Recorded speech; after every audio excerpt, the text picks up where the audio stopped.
Or if you have any disagreements with anything that was said, let's make it spicy.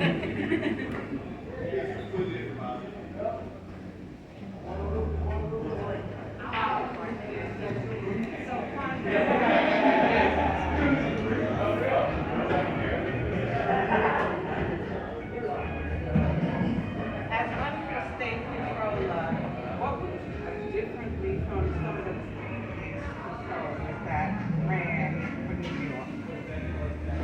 It's a great question. I would audit through a lens of equity, right?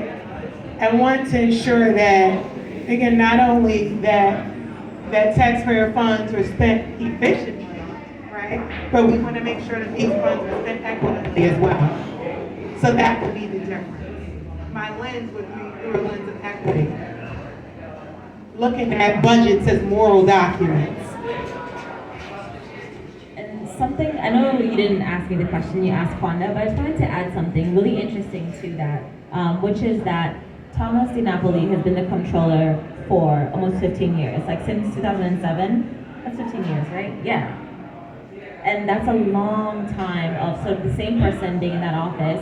And something that I know is different with Kwanda, just from looking at the different platforms, is the focus on equity, like she said, that she has, which is something that has been lacking in the previous years, and sort of that view of funding institutions that aren't enabling the top 1% to continue doing what they're doing. For example, one of the stories that broke out recently was that our pension fund was recently invested in Blackstone Group, which is a huge, huge issue when it comes to equity, and sort of seeing who's at the top of those corporations and why is our pension fund being invested in those groups.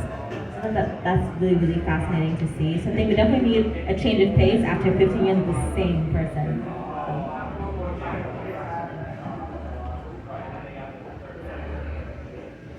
And I don't know if this is the right question, but I'm going to ask it anyway. What would you do the schools? What would schools so our children can advance? Again, just ensuring that when we conduct these audits, it's through a lens of equity. Okay? Who's getting the state contracts? How familiar are they with the populations in these particular areas? Right? Just really making sure that the state's resources are spent efficiently and intentionally. And in order, again, to do that, we have to start looking at things through a lens of equity, right? And why I would like to, change the way the public schools are funded. Because we've had the same areas with the same low-performing schools, and they all are poorly funded. So now that we know that better funded schools lead to better educational outcomes, we need to start shifting resources in a way that sort of makes sense. So again, our most vulnerable get the assistance and the supports that they need early on in life.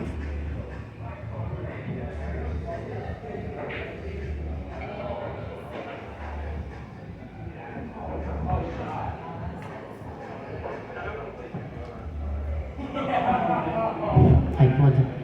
Equity is a charged word.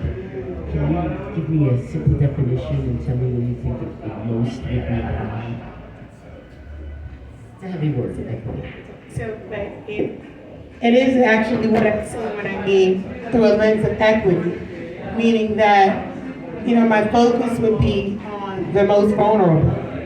That's what I'm focused on. If we're going to have equilibrium, I've always said it has been so irresponsible to leave so many students behind. When we talk about food deserts and recreational deserts, this state has the resources to support our most vulnerable so they become assets to society and not liabilities to the system that over time puts a strain on the system that we have, which is where we are at this very moment. There's a strain on the system.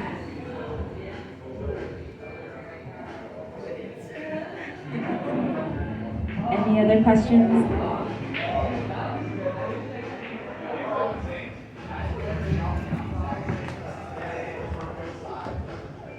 What do you think is the best way to allocate funds between all the city agencies? How, again, I would have to look at these budgets through a lens of equity, because when we talk about allocating, who's the focus? And right now, the focus has always been sort of top bottom, trickle down economics. And we have to now change that and now focus our resources on the individuals and the residents that need it most. Our most vulnerable populations are in sort of dire need of just their basic needs. As Mark talked about, we've had the same food deserts for 50 or 60 years. And what has been consistent is the policies. We've had policy violence for decades. And now we're at this moment where we can physically see the residual effects of decades of policy violence. And I'm not okay with sitting back and allowing another generation to fall victim to that. Policies that were in place before they came out of the womb based on their zip code. The DAC was stacked against them. And I know that firsthand how the DAC can be stacked against you, and if you don't understand that, it's like you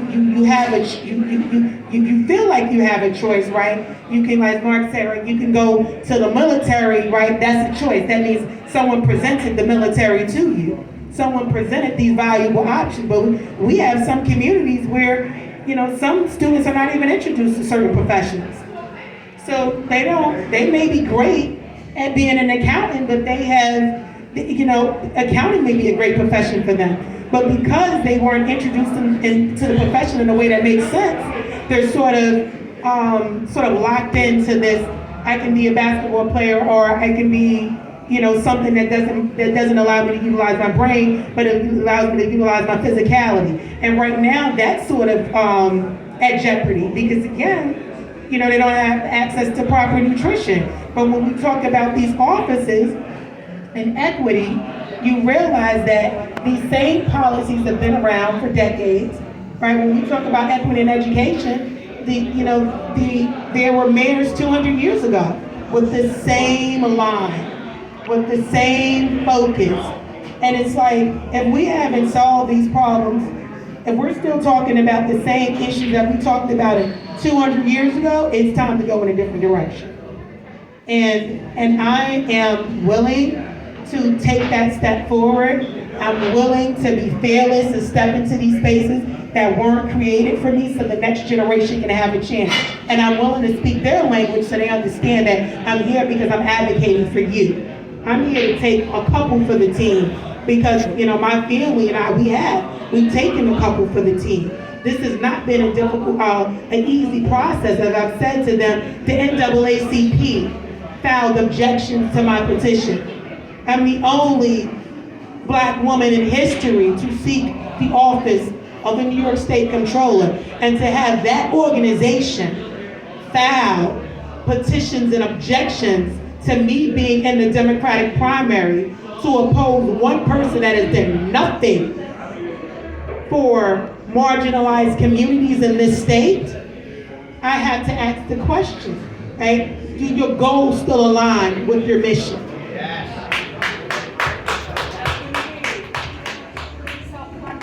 Question for you. So when we see that you are proposing